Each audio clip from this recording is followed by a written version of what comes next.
I bought this Viltrox speed booster for 569 ringgit because I did not want to pay 2,790 ringgit for a Metabones. So is this 5 times worse than the Metabones? Let's find out. Hello everyone, my name is Dwayne Fong and welcome back to my channel. I hope you all are well in this crazy period of time, and remember to take good care of your personal hygiene. If you want to jump straight into the comparison footages, the time code is over here. So previously I made a video about my decision to trade all of my native micro four third lenses to EF lens. You can check out the video below in the description box. One of the contributing factor that pushed me to make the switch is this little guy here. I bought the EF-M2 II speed booster for only 569 ringgit. I think most of you are familiar with the brand name Metabones. I believe they are the ones that first introduced the speed booster, which is essentially an adapter with glass element in it to increase the field of view or to reduce the crop factor when adapting other lens from other systems. I really like the velvet finishing on the Metabones. This will hopefully help reduce any light reflections bouncing inside the adapter. The Metabones is also weather sealed. It has a rubber ring around the mount. I think these two features are the main differentiating factors between a Viltrox and a Metabones. So let me explain about the comparison setup. The comparisons are shot on a Lumix G85 4K 24p on a natural profile on a tripod with controlled lighting. We will take a look at the full screen footage first, and then we will look at the center and the corners at 200%. I did not get my hands on the Metabones Ultra, which has a similar reduction of 0.71 to the Viltrox speed booster, but instead I got my hands on a Metabones XL, which has a reduction of 0.64 compared to the Viltrox, thanks to my friends over at KSPP TV.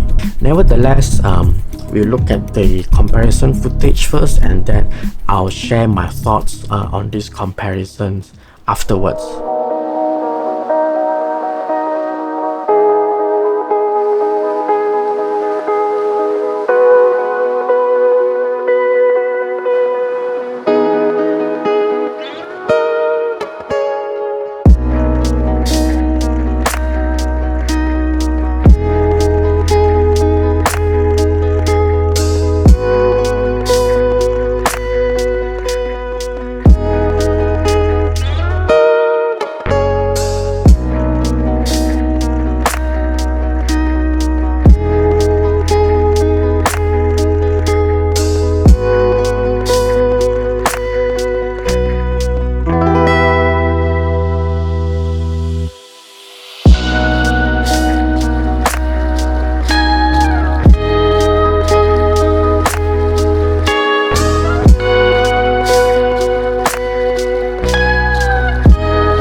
what do you think?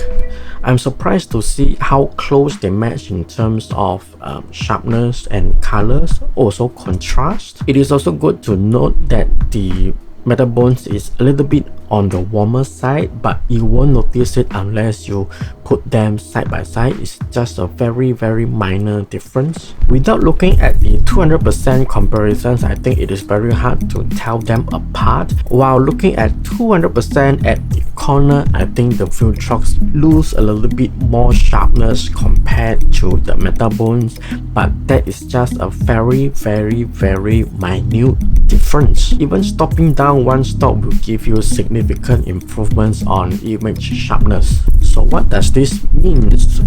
Metabones is a pioneer of speed booster, but there are more alternative brands in the market now. The same applies to other filmmaking equipments as well. You get alternative brands that are much more affordable. I think we, the creatives, are living in a great time. I can pay a fraction of a price from a well-known brand to achieve like 75 to 80% of a performance. I am willing to pay that trade-off because I think I can then utilize my budget for other filmmaking equipment, or even I can pay for other production expenses as well. No one is going to look at the corners here and tell you, hey, this looks soft. Hey, your corner does not look good.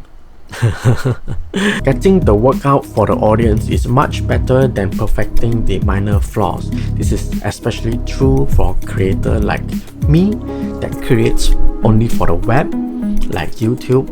With mobile device takes up about 70% of the views. So I think we shouldn't be afraid of the 20% imperfections, like the soft corner over here or the soft corner over here, and we should start creating stuff. So good luck, take care, wash your hands frequently, and I will see you next week.